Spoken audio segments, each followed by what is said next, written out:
মাননীয় স্পিকার, আমি আজ এই সংসদে দাঁড়িয়ে ওই মহান আল্লাহ পাকের প্রশংসায় সেজদা অবনত হচ্ছি, যিনি 1 অক্টোবরের ব্যালট যুদ্ধের মাধ্যমে সুদীর্ঘ 5 বছরের দুঃশাসন, সীমাহীন দুর্নীতি, ইসলাম বিরোধী কর্মকাণ্ড, দেশব্যাপী ভয়াবহ সন্ত্রাসের মোকাবেলায় 4 দলীয় ঐক্য জোটের মহা বিজয় দান করেছেন এবং যার ফলশ্রুতিতে আজকে আমরা এই মহান সংসদে দাঁড়িয়ে কথা বলার সুযোগ লাভ করেছি।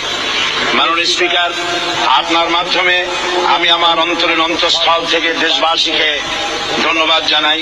বিশেষ করে আমার নির্বাচনী এলাকা পিরোজপুর, নাজিরপুর, ইন্দুরকানীবাসী ভাই বোনদের প্রতি কৃতজ্ঞতা জানাই, যাদের অক্লান্ত পরিশ্রমে এবং মূল্যবান ভোটের মাধ্যমে আমি নির্বাচিত এই মহান সংসদের সদস্য হওয়ার সুযোগ লাভ করেছি।